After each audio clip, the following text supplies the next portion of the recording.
Hello everyone, welcome to home science classes. Home science classes में आपका स्वागत है। कैसे हैं आप? आशा करती हूँ अच्छे होंगे, खुश होंगे, मस्त होंगे और पढ़ाई कर रहे होंगे। आपको पता है कि हम बात कर रहे हैं एक्सटेंशन एजुकेशन की, अर्थात प्रसार शिक्षा की। प्रसार शिक्षा में अभी तक हमने लगभग सारे पॉइंट को एक बार कवर अप कर लिया है। आज की जो आपकी प्रैक्टिस सेट है वो आपके एनसीईआरटी बुक से उठाए गए हैं। सारे के सारे क्वेश्चन जो भी बचे हैं उनको हम कल डिस्कस करेंगे।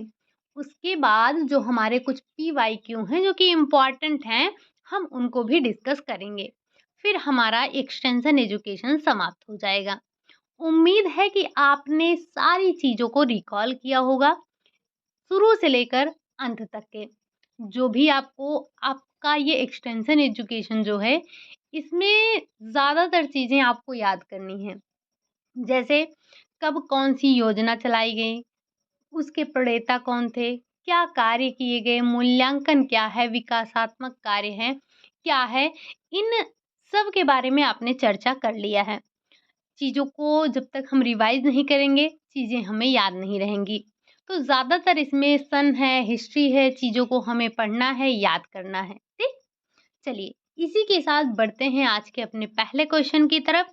उम्मीद है कि पेन और नोटबुक लेकर आप बैठे ही होंगे।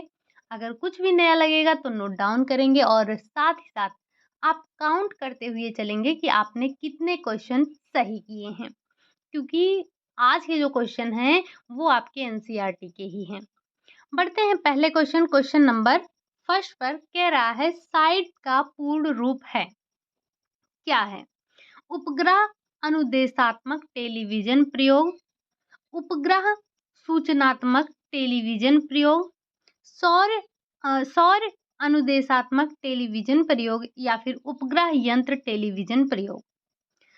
तो जो आपका साइड है, साइट का पूर्ण रूप है उपग्रह अनुदेशात्मक टेलीविजन प्रयोग।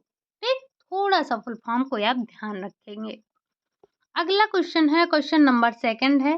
कह रहा है भारत का पहला टीवी ट्रांसमीटर कहाँ स्थापित किया गया था? गुजरात के आनंद में, दिल्ली में, महाराष्ट्र के पुणे में या फिर आपके गुजरात के पिज में।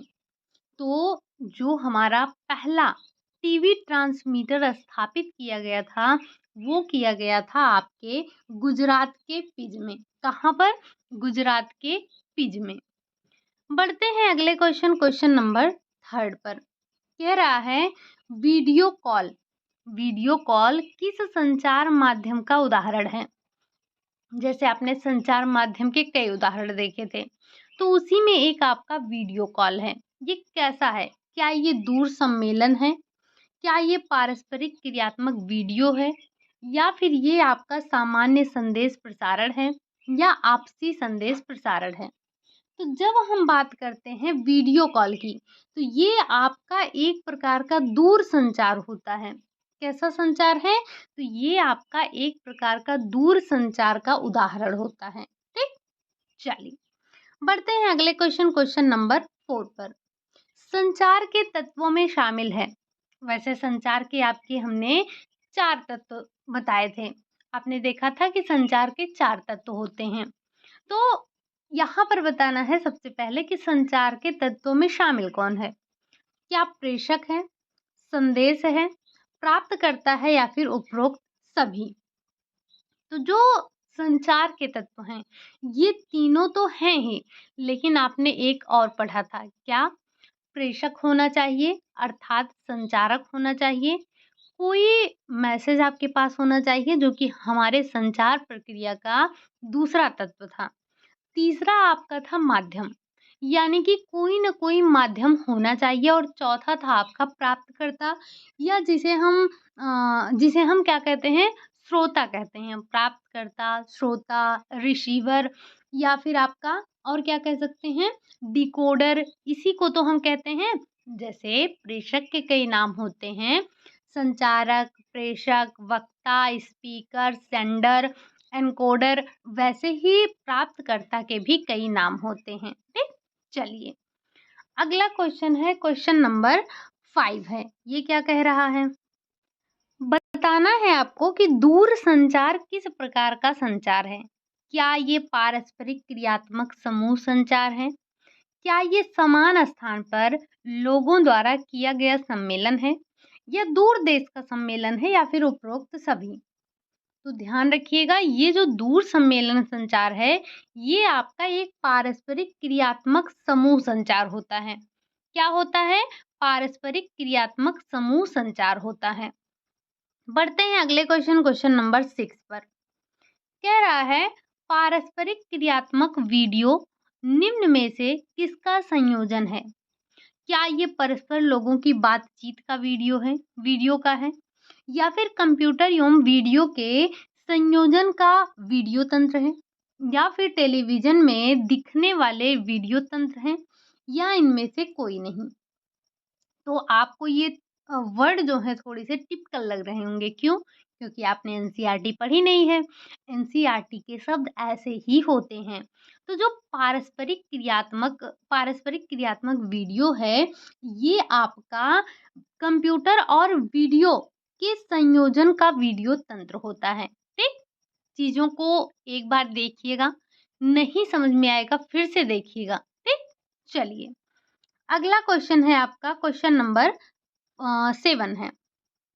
व्हाट्सएप के माध्यम से वीडियो कॉल किस संचार माध्यम का भाग है? व्हाट्सएप वीडियो कॉल आप सभी करते होंगे, बहुत करते होंगे, दिन में 1-2 बार तो ज़रूर ही करते होंगे। तो जो व्हाट्सएप के माध्यम से वीडियो कॉल किया जा रहा है, ये किस प्रकार के संचार माध्यम का भाग है? क्या ये पारस्परिक क्रियात्मक वीडियो है? क्या ये आपसी संदेश प्रसारण है? क्या ये टेली कॉन्फ्रेंसिंग है या फिर उपरोक्त सभी? तो ये आपके जो व्हाट्सएप से हम वीडियो कॉल कर रहे हैं, ये हमारे पारस्परिक क्रियात्मक वीडियो है, आपसी संदेश का भी प्रसारण है और टेली कॉन्फ्रेंसिंग भी है, यानी कि उपरोक्त सभी आपका राइट आंसर हो जाएगा। बढ़ते हैं अगले क्वेश्चन नंबर 8 पर। अंतरा संस्थागत, अंतरा और अंतरवैयक्तिक कल भी आपने पढ़ा था। अंतरवैयक्तिक यानी कि ये आपका इंट्रापर्सनल होता है और अंतरावैयक्तिक यानी कि इंटरपर्सनल। अंतरा संस्थागत संगठनों में किन के बीच संदेश प्रसारित होता है? क्या ये संस्थाओं के बीच होता है, संगठनों के बीच होता है, संस्थान संगठनों में कार्य करने वाले लोगों के बीच होता है या फिर इनमें से कोई नहीं? तो संचार संस्था में नहीं, संगठन से नहीं, बल्कि उस संस्था, उस संगठन में कार्य करने वाले लोगों के बीच होता है। ठीक? क्या होता है? जो उस संस्था में कार्यरत व्यक्ति हैं, जो उस संगठन में कार्यरत व्यक्ति हैं, उनके बीच संचार होता है। ठीक? चलिए, अगला क्वेश्चन है क्वेश्चन नंबर 9। ये क्वेश्चन आपने पहले भी कर रखा है क्या? कम्युनिकेशन लैटिन भाषा के किस शब्द से लिया गया है? ठीक? आपसे यहीं पे एक क्वेश्चन पूछ लिया जाता है कि कम्युनिकेशन किस भाषा का शब्द है, तो आप क्या बताएंगे? लैटिन भाषा का शब्द है। लेकिन ये लैटिन भाषा के किस शब्द से लिया गया है? क्या ये कम्युनिकेशन से है, क्या ये कम्युनिस्ट से है, कॉमन से है या फिर कम्युनो से है? तो ये जो आपका अ, यहाँ पर जो लैटिन भाषा से बना है जो कम्युनिकेशन शब्द है, ये कम्युनिस्ट नहीं है। थोड़ा-सा यहाँ पे आप कम्युनिस्ट है, ठीक? कम्युनिस्ट नहीं है, कम्युनिस्ट है, ठीक? अभी हमने 2-3 दिन पहले भी सेम क्वेश्चन को किया था। अगला क्वेश्चन है आपका क्वेश्चन नंबर 10 है। वीडियो कॉल किस संचार का माध्यम है? क्या ये दूर सम्मेलन है? क्या ये पारस्परिक क्रियात्मक वीडियो है? क्या ये सामान्य संदेश प्रसारण है या फिर आपसे संदेश प्रसारण यानी कि आपसी है, आपस में? तो जो ये आपका वीडियो कॉल है, ये आपका एक दूर संचार है, दूर सम्मेलन होता है, ठीक? दूर सम्मेलन संचार का माध्यम होता है। बढ़ते हैं अगले क्वेश्चन नंबर 11 पर। बताना है आपको निम्नलिखित में से कौन-सा सुमेलित नहीं है। वैसे कल भी हमने आपसे पूछा था कि जो हमारे भारत के क्लासिकल डांस हैं, एक बार उनका नाम बताइएगा, कौन-कौन से क्लासिकल डांस हैं? 8 हैं। कहाँ से हैं? तो एक बार आप ज़रूर बताइएगा, लेकिन आप में से कोई नहीं बताया। जो आपके क्लासिकल डांस है, अगर आपको नहीं याद आ रहा है, तो एक बार जाकर आप अपना टेलीग्राम चेक करेंगे, उसमें हमने इमेज के साथ आपको भेजा था, जो हमारे भारत के 8 शास्त्रीय नृत्य हैं। शास्त्रीय नृत्य कितने हैं? 8 हैं। कौन-कौन से हैं? वो आप एक बार जाकर चेक कर लीजिएगा, ठीक? वो आई थिंक आपको स्टेट के साथ में ही दिया होगा, मैं एक बार फिर से चेक कर लूँगी, अगर नहीं दिया होगा तो स्टेट के साथ एक बार लगा दूँगी, ठीक? बाकी जहाँ तक मुझे याद है कि है वो। बात कर लेते हैं जात्रा। जात्रा का संबंध बंगाल से है। दोहा का संबंध गुजरात से है।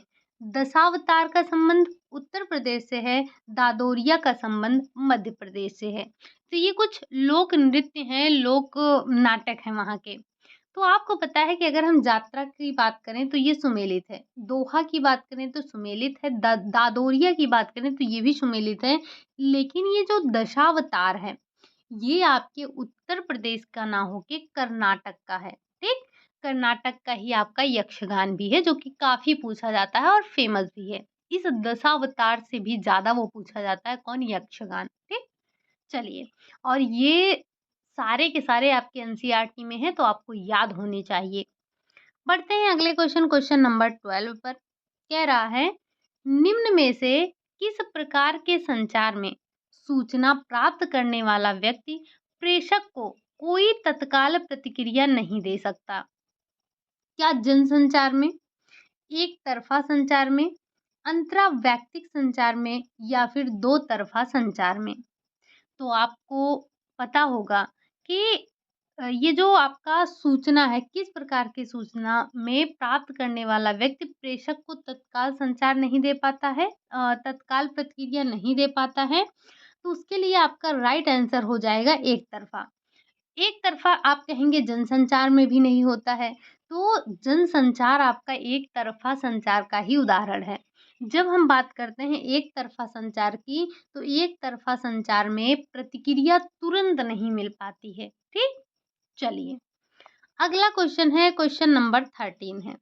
कह रहा है, निम्न में से किस प्रकार का संचार एक प्रकार की मानसिक प्रक्रिया है, जिसमें व्यक्ति किसी मुद्दे के सभी पहलुओं पर विचार कर किसी निष्कर्ष पर पहुंचने का प्रयास करता है?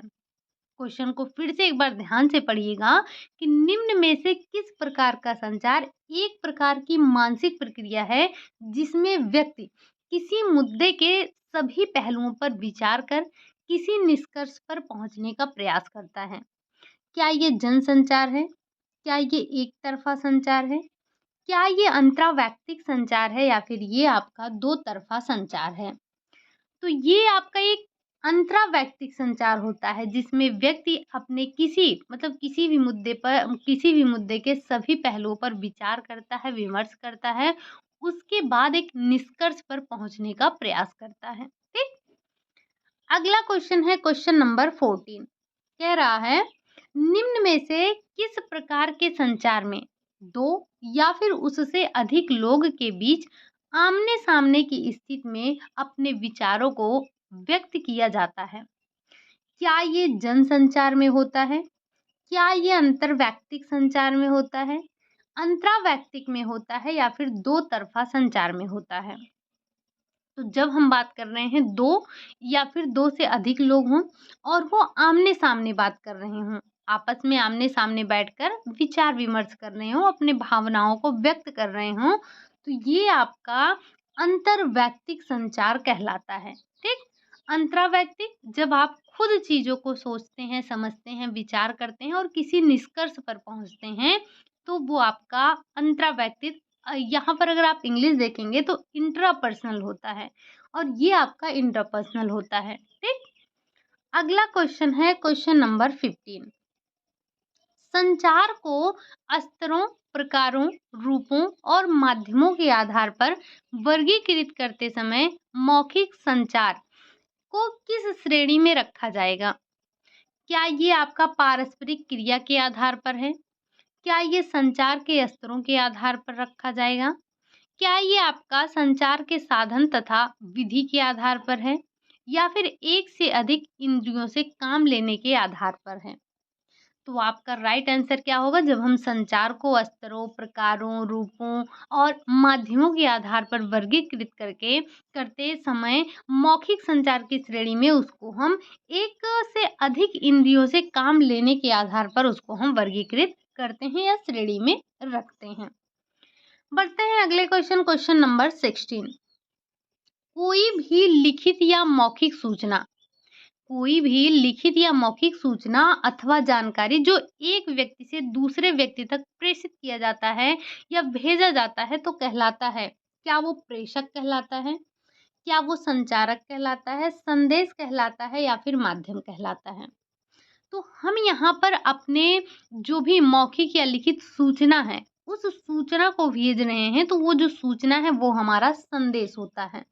भेजने वाला संचारक, प्रेषक होता है और माध्यम जिसके द्वारा आप मैसेज को भेजते हैं। ठीक, जैसे जैसे आपको पता है कि रेडियो भी हमारा एक माध्यम है, पोस्टर भी माध्यम है, पुस्तकें भी माध्यम है, टेलीविजन भी माध्यम है। तो ये सारी चीजें माध्यम होती हैं। ठीक, चलिए अगला क्वेश्चन है क्वेश्चन नंबर 17।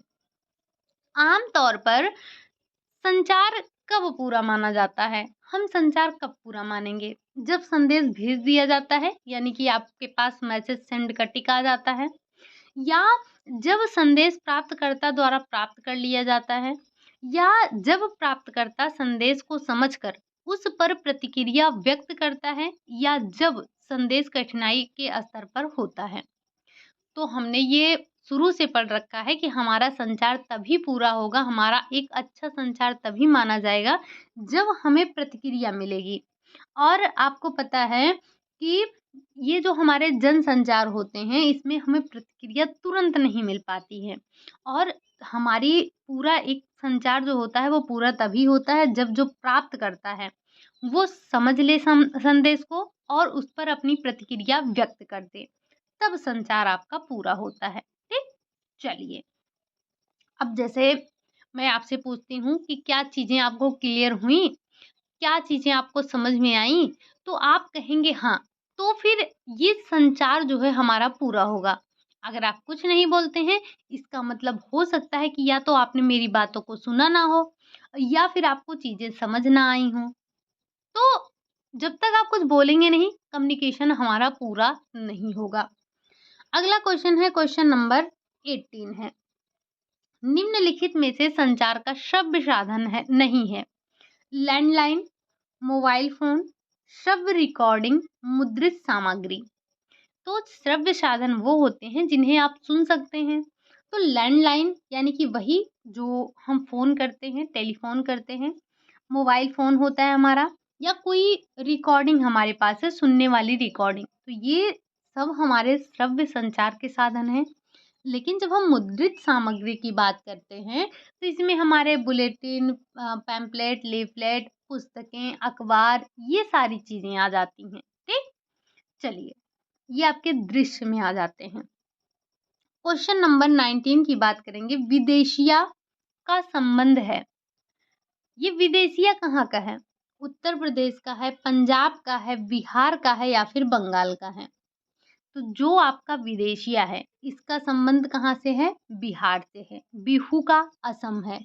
अगर आपसे पूछा जाए, ऐसे ही आपको नृत्य ध्यान रख लेने हैं। ठीक, जैसे कजरी वगैरह है, कजरी की अगर हम बात करते हैं, इसका संबंध कहाँ से होता है? उत्तर प्रदेश से होता है। ठीक, चलिए अगला क्वेश्चन है क्वेश्चन नंबर 20 है। भांगड़ा और गिद्दा इसका संबंध कहाँ से है? तो बड़ा ही फेमस है, आपको पता होगा। भांगड़ा और गिद्दा पंजाब से रिलेट करते हैं। अगला क्वेश्चन है आपका क्वेश्चन नंबर 21, कह रहा है पारस्परिक संचार का माध्यम है क्या? टेलीविजन है, रेडियो है, मेला और त्योहार है, उपरोक्त सभी हैं।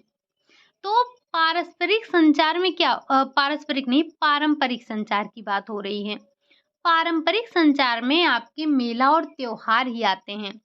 रेडियो हो गया, टेलीविजन हो गया, ईमेल हो गया, ये सारी चीजें तो आपकी आधुनिक हैं, लेकिन यहाँ पर आपको बताना है पारंपरिक संचार का, तो इसमें मेला और आपका त्योहार आ जाता है। अगर यहीं पर आपसे पूछा जाए कि रेडियो, टेलीविज़न किस प्रकार के संचार माध्यम हैं, तो आप बताएँगे आधुनिक संचार माध्यम हैं। ठीक? चलिए, और आपको पता होगा कि जो हमारे संचार माध्यम हैं, हमने इनको 2 भागों में बाँटा है। एक तो हमारे पारंपरिक थे, एक हमारे क्या थे, एक हमारे आधुनिक थे। तो यहाँ पर आपको आधुनिक का उदाहरण बताना है, जबकि पारंपरिक में आपने पहले ही देखा, जैसे जो नाटक हो गए, नुक्कड़ नाटक हो गया, कठपुतली का खेल हो गया, जो ये आपके नृत्य हो गए, लोक नृत्य हो गए, लोक रंगमंच हो गया, लोक आपका लोकगीत हो गए, ये सारे संचार के हमारे क्या हैं, पारंपरिक माध्यम हैं। लेकिन यहाँ पर जब हम बात करेंगे, उपग्रह हो गया, टेलीविज़न हो गया, फ़िल्म प्रदर्शन हो गया, ये जो हमारी ऑडियो कैसेट्स हो गए, रिकॉर्डिंग रिकॉर्डिंग हो गए, ईमेल हो गए, ये सारे क्या होते हैं? तो ये सारे के सारे आपके आधुनिक संचार के उदाहरण होते हैं। ठीक? अगला क्वेश्चन है क्वेश्चन नंबर 23। इतना अच्छे से तो आपकी बड़ी बुकों में भी नहीं दिया गया है एग्ज़ाम्पल के साथ में, ठीक? बात कर लेते हैं भारत में टेलीविज़न की शुरुआत 1950, 52, 55 या फिर 59 में हुआ।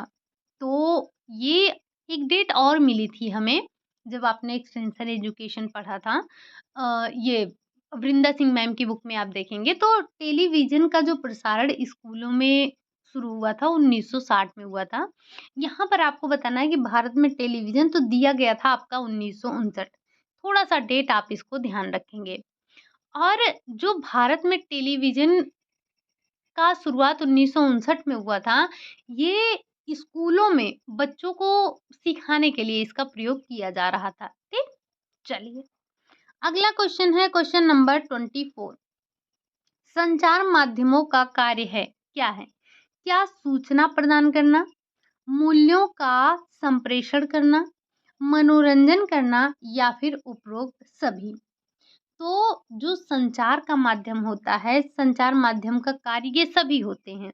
हमारे सूचनाओं का आदान-प्रदान होता है, हमारे मूल्यों यानी कि जो हमारे मूल्य हैं, उनका भी आदान-प्रदान होता है और हर व्यक्ति के मूल्य अलग-अलग होते हैं, ठीक? और ये मनोरंजन का भी कार्य करता है। अब टेलीविज़न हो गया, फ़ोन हो गया, क्या ये आप सिर्फ़ सूचनाओं के आदान-प्रदान के लिए करते हैं? नहीं, इनका उपयोग हम मनोरंजन के भी क्षेत्र में करते हैं। तो यानी कि उपरोक्त सभी इसके कार्य हो गए। बढ़ते हैं अगले क्वेश्चन, क्वेश्चन नंबर 25 पर। आधुनिक संचार प्रौद्योगिकी में शामिल है माइक्रो कंप्यूटर है, इलेक्ट्रॉनिक मेल जिसे हम ईमेल के नाम से जानते हैं, टेलीकॉन्फ्रेंसिंग या फिर उपरोक्त सभी। तो आपको पता है ना कि ये सारे हमारे आधुनिक संचार हैं, चाहे वो माइक्रोफ़ोन कंप्यूटर हो या फिर आपका इलेक्ट्रॉनिक कंप्यूटर हो, टेलीकॉन्फ्रेंसिंग हो, टेलीविज़न हो, सारे के सारे आपके आधुनिक संचार के ही श्रेणी में आते हैं। बढ़ते हैं अगले क्वेश्चन, क्वेश्चन नंबर 26 पर। कह रहा है, सूचना ग्रहण करने वाले, सूचना प्रदान करने वाले के बीच पूर्ण समझ का अर्थ है, क्या है? क्या ये विस्तार है? क्या ये संचार है, विकास है या फिर इनमें से कोई नहीं? तो सूचना ग्रहण करने वाले और सूचना प्राप्त करने वाले के बीच जो पूर्ण समझ है, वो आपका संचार है। यहाँ पर सूचना ग्रहण करने नहीं होगा, यानी कि सेंडर, जैसे जो सूचना को भेज रहा है और जो सूचना को प्राप्त कर रहा है, उनके बीच का जो समझ है, वही आपका क्या है, संचार होता है। अगला क्वेश्चन है क्वेश्चन नंबर 27। समुदाय रेडियो द्वारा प्रसारण के निम्न क्षेत्र होते हैं। क्या ये एक राज्य से दूसरे राज्य के लिए है? भौगोलिक तथा सामाजिक समानता के क्षेत्र तक है? एक देश से दूसरे देश तक है या फिर इनमें से कोई नहीं? आपने समुदाय का नाम सुना था। जब आपने सामुदायिक विकास पढ़ा था तो आपने देखा था समुदाय क्या है। तो समुदाय के लिए एक निश्चित भौगोलिक क्षेत्र का नाम आपने सुना था, जिनके बीच जो रहन-सहन है, उनका खान-पान है, मेल खाता हो, समानता हो, ठीक? एक समूह में लोग रहते हों, एक दूसरे के साथ सहानुभूति की भावना के साथ रहते हों। तो जो हमारा समुदाय रेडियो द्वारा प्रसारण है, ये आपका भौगोलिक तथा सामाजिक समानता के क्षेत्र तक है। ठीक। अगला क्वेश्चन है आपका क्वेश्चन नंबर 28। विकास संबंधित लेखों एवं अखबारों को प्रमुखता से छापना कहलाता है। क्या कहलाता है? क्या ये विकास संचार कहलाता है, विकास पत्रकारिता कहलाता है, पत्रकारिता कहलाता है या फिर संचार कहलाता है? तो जब हम बात करते हैं विकास संबंधित लेखों और अखबारों को प्रमुखता से छापना, तो ये आपका विकास संचार नहीं होता है, ये आपका विकास पत्रकारिता होता है। अभी इससे संबंधित हम और भी क्वेश्चन करेंगे, ठीक। आज जो आपके बुक में क्वेश्चन दिए गए थे उन क्वेश्चनों को उठाया गया है, साथ ही साथ कुछ नए क्वेश्चन भी हैं, लेकिन कल के जो क्वेश्चन होंगे उसमें काफी आपके नए क्वेश्चन होंगे, ठीक। चलिए, अगला क्वेश्चन है क्वेश्चन नंबर 29। अभियान रेडियो तथा टेलीविजन मुद्रण माध्यम तथा सूचना एवं संचार प्रौद्योगिकी निम्न में से किसकी विधियां हैं? क्या ये विकास संचार की विधियां हैं, विकास पत्रकारिता की हैं या फिर विकास अभियान के हैं, या इनमें से कोई नहीं? तो हमें पता है ना कि अगर हम बात कर रहे हैं अभियान, रेडियो, टेलीविज़न, जो भी हमारे मुद्रण माध्यम हैं, ये सभी क्या हैं? विकास संचार की विधियाँ होती हैं। क्या होती हैं? विकास संचार की विधियाँ होती हैं। बढ़ते हैं अगले क्वेश्चन, क्वेश्चन नंबर 30 पर। नए शब्द हैं, ध्यान रखिएगा। क्वेश्चन नंबर 30 कह रहा है, विकास संचार शब्द का पहली बार प्रयोग कब किया गया? 1960 में किया गया, 1962 में किया गया, 1970 में किया गया या फिर 1972 में किया गया? तो जो आपका विकास संचार शब्द है, इस पूरे मतलब बात की जा रही है विकास संचार शब्द का जो सबसे पहले प्रयोग किया गया वो 1972 में किया गया। किसके द्वारा? तो न्यूरा कोब्राल के द्वारा, ठीक। अगला क्वेश्चन है क्वेश्चन नंबर 31 है, विकास संचार शब्द पहली बार 1972 में किसके द्वारा प्रयोग किया गया? तो चिल्डर्स के द्वारा, मेलकोट बोलिंग के द्वारा, नोरा सी क्यूब्रॉल के द्वारा या फिर लर्नर के द्वारा? अभी अभी हमने आपको बताया कि जो विकास संचार शब्द है इसका प्रयोग सबसे पहले 1972 में किया गया था। किसके द्वारा? तो नोरा सी क्यूब्रॉल के द्वारा। और ये आपके कहाँ का क्वेश्चन है? ये आपके नेट में पूछा गया था क्वेश्चन। और ये आप क्वेश्चन हमने कहाँ से उठाया है? ये आपके एनसीईआरटी से उठाया है। इसीलिए हम आपसे बार-बार कहते हैं आप कोई और बुक पढ़ें या ना पढ़ें, बस एक बार एनसीईआरटी ज़रूर पढ़ लीजिएगा, ठीक? चलिए, और आपको मिलेगी कहाँ पे? तो बहुत ज़्यादा परेशान नहीं होना है आपको। अगर आप बुक एक साथ पढ़ना चाहते हैं सिर्फ़ जो है, तो आपके पास कई ऐप मिल जाते हैं। प्ले स्टोर पर जाइएगा, एनसीईआरटी बुक के नाम से सर्च करेंगे, वहाँ पर आपको बुक की एक एक ऐप मिल जाएगा। उस ऐप के थ्रू आप पढ़ सकते हैं, ठीक? आराम से, आपको बार-बार साइट पर जाने की ज़रूरत भी नहीं है। बढ़ते हैं अगले क्वेश्चन, क्वेश्चन नंबर 32 पर। छतेरा ग्राम परियोजना, ये एक परियोजना है।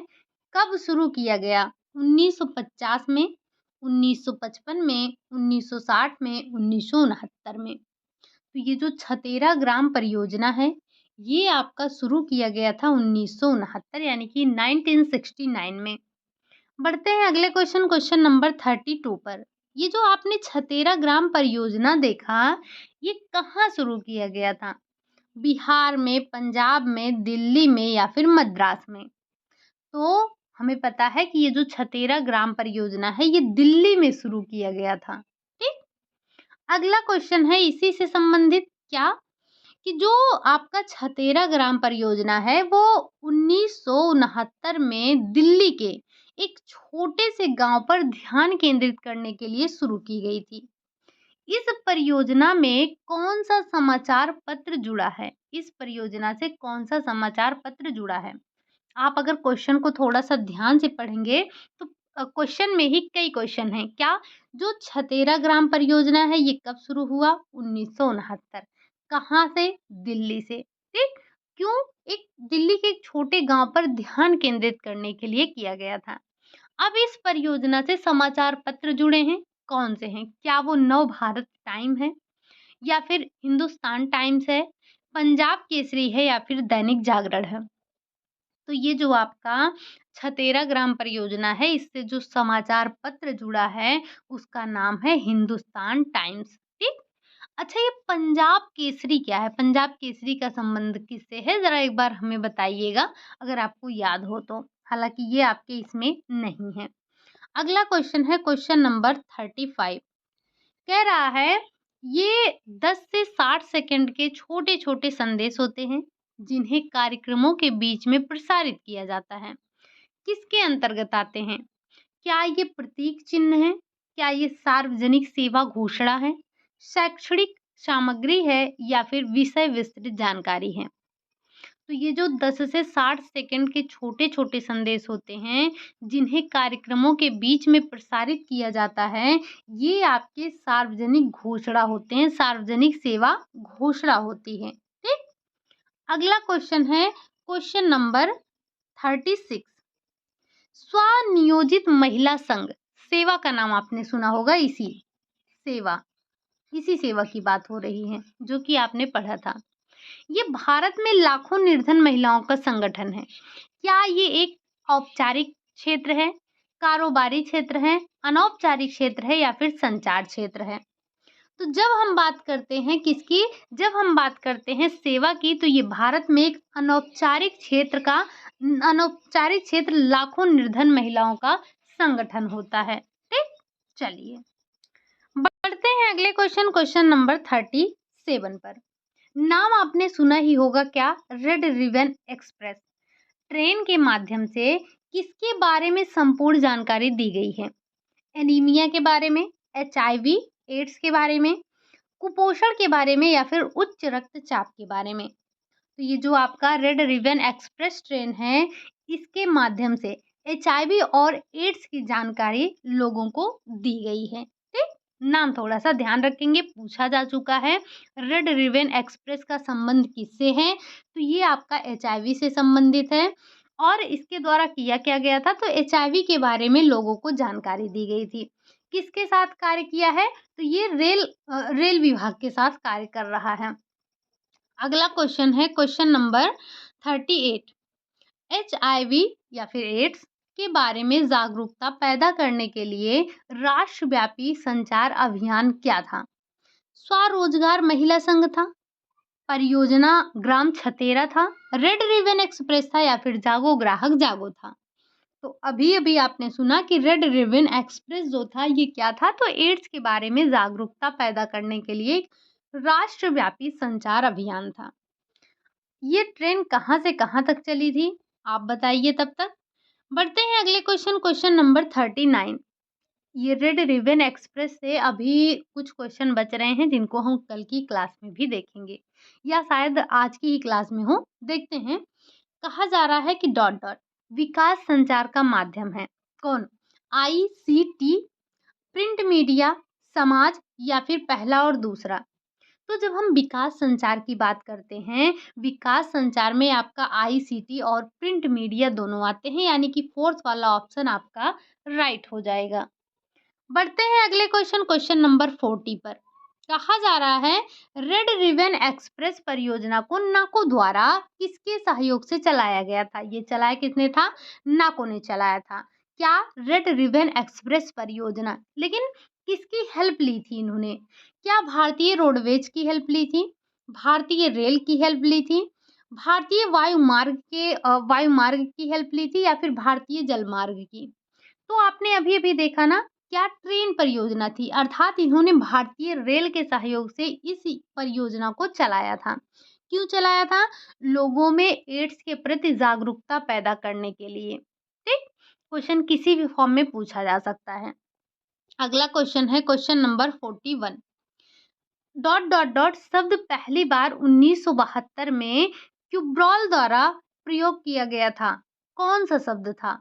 क्या वो समुदाय था, संचार था, डेवलपमेंट कम्युनिकेशन था या फिर उपरोक्त सभी?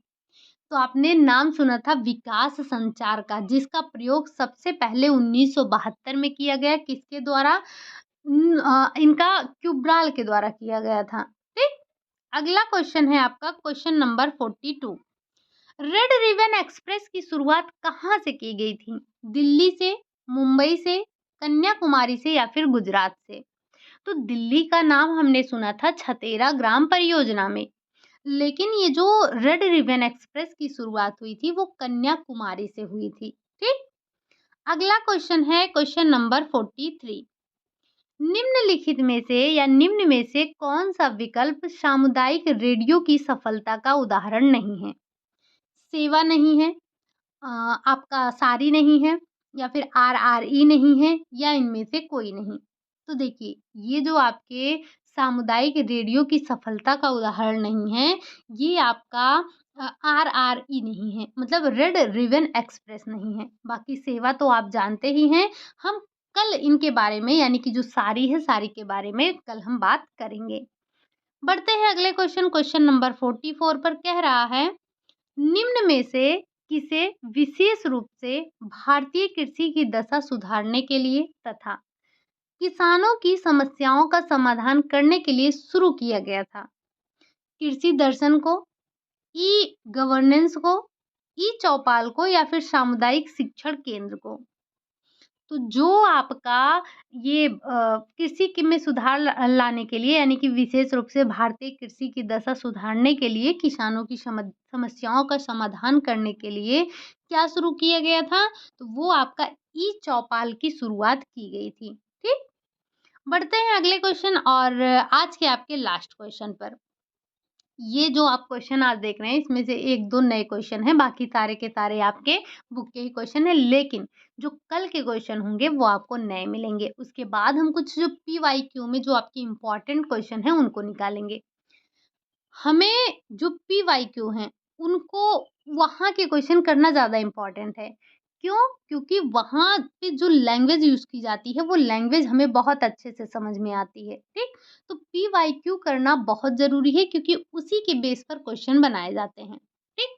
चलिए, बात कर लेते हैं क्वेश्चन नंबर 45 की। कह रहा है, निम्न में से कौन-सी विधि विकास संचार की विधि नहीं है? क्या ये नुक्कड़ नाटक नहीं है, अभियान नहीं है, रेडियो और टेलीविज़न नहीं है, या फिर प्रिंट मीडिया नहीं है? तो अभियान भी है, रेडियो, टेलीविज़न भी है, प्रिंट मीडिया भी है, लेकिन ये जो नुक्कड़ नाटक है, ये आपके विकास संचार का विधि नहीं है, ठीक? तो ये आपके कुछ संचार से संबंधित प्रश्न थे। हालाँकि हमने बात की है एक्सटेंशन एजुकेशन की ही, लेकिन आपकी बुकों में सिर्फ़ और सिर्फ़ कम्युनिकेशन के बारे में ही दिया गया है। तो हमने आज थोड़ी बहुत जो चर्चा की, उम्मीद है कि थोड़ा-सा नया ज़रूर लगा होगा, बट चीज़ें आपको ये समझ में आई होंगी। अगर थोड़ी बहुत नहीं समझ में आई हैं, तो एक बार फिर से क्लास लीजिएगा, ठीक? इम्पोर्टेंट क्लास है, डायरेक्ट क्वेश्चन उठते हैं, इसीलिए मैं आपको जो आपकी बुक में क्वेश्चन दिए गए हैं, उसको छोड़ नहीं रही हूँ, ज़रूर से ज़रूर आपको करवा रही हूँ, ठीक? चलिए फिर आज के लिए यही इतना रखते हैं। क्लास आपको कैसी लगी? क्लास अगर अच्छी लगी हो तो लाइक करिएगा, चैनल पर पहली बार हो तो सब्सक्राइब ज़रूर करिएगा। आप में से जिन्होंने भी टेलीग्राम ज्वाइन नहीं किया है, ज्वाइन कर सकते हैं, लिंक आपको डिस्क्रिप्शन में ही दे दिया जाएगा, मतलब दे दिया गया है। आप अगर आज की क्लास देखेंगे तो इसमें जैसे बहुत कुछ समझने लायक भी नहीं है, ज़्यादातर चीज़ें आपने जो पढ़ी हैं वही हैं। बस थोड़ा-सा इनके भाषा में हेर-फेर किया गया है और क्वेश्चन आपसे वही पूछा गया है। क्या आपने इंटर कम्युनिकेशन नहीं पढ़ा है? क्या आपने इंट्रा कम्युनिकेशन नहीं पढ़ा है? आपने जनसंचार नहीं पढ़ा है? मास कम्युनिकेशन नहीं पढ़ा है? क्या आपको नाटक, नुक्कड़ इन सब के बारे में नहीं पता है? आपको अभियान नहीं पता है? आपको रेडियो नहीं पता, या आपको टेलीविज़न नहीं पता? क्या नहीं पता है? ऐसा कुछ है जो कि हमने अपनी क्लास में डिस्कस ना किया हो? ज़रूर किया है, हर एक पॉइंट को डिस्कस किया है। हाँ, यही जो विकास संचार से संबंधित जो आपके पास 2-4 प्रश्न हैं, इनके बारे में हमने डिस्कस नहीं किया है। तो इनके क्वेश्चन थोड़ा-सा ध्यान से पढ़िएगा। बाकी मिलते हैं आपसे नेक्स्ट क्लास में, तब तक आप सब रिवीज़न ज़रूर करिए। रिवीज़न करना बहुत ज़रूरी है, अगर टाइम मिल सके तो एक बार एनसीईआरटी को ज़रूर नज़र मार लीजिएगा, ठीक? चलिए फिर आपसे मिलते हैं नेक्स्ट क्लास में, तब तक के लिए बाय-बाय, टेक केयर।